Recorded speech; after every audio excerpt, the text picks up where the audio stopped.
Hi, everybody. Welcome back to school. Welcome back to 3 Minute Thursdays.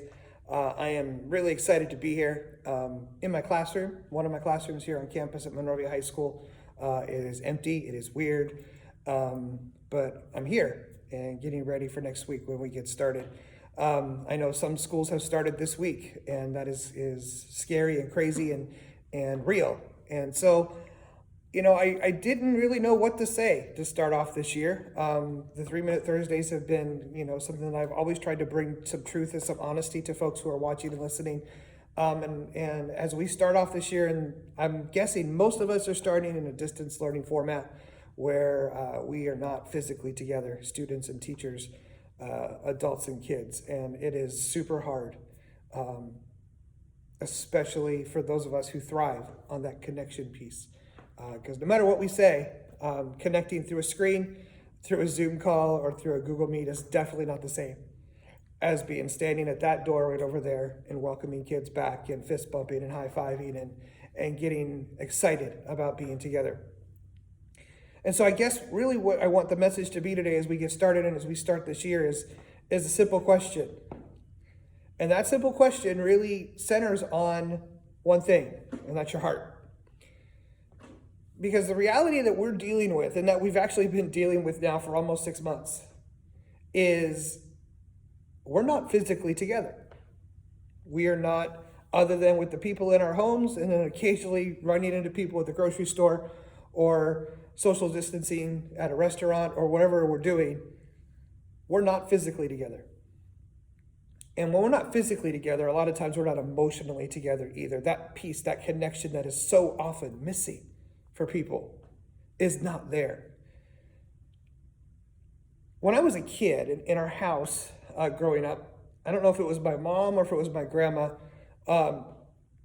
did needlepoint. And they both did it, but I think it was my grandma that made this. There was a needlepoint, very old-fashioned, old-timey framed picture above the door to our living room. And when you walked through that living room door, you couldn't help but see it. And a needlepoint, it was very pretty. What it said was, home is where the heart is. And I was reflecting on that today. I don't know where that framed needlepoint is. I would love to have it.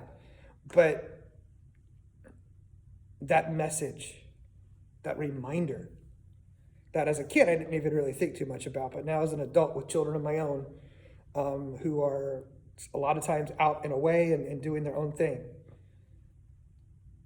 Realizing that home is where the heart is really speaks volumes to me.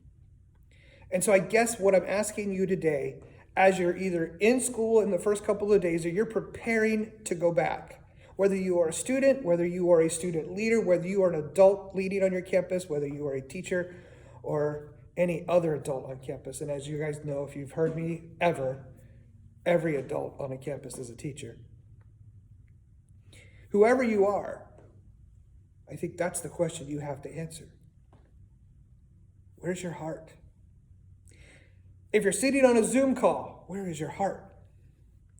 If you are in a staff meeting via Zoom or Google Meets, where's your heart at? If you are a student dragging yourself up to go online to try and build your future, where is your heart? And I think if you could answer that question, you're going to answer where home is. For me, I have a house. I have a beautiful family. It's my home. It's the place that I live, and my heart is there. But at the same time, when I step foot on campus today, my spirits could not help but rise. Because this is home too. And you just get a feeling. And if you know that feeling is, you understand it.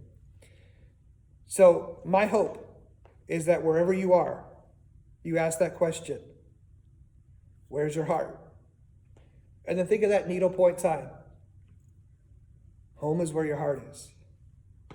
And from my heart to your heart, I just want to say, welcome home.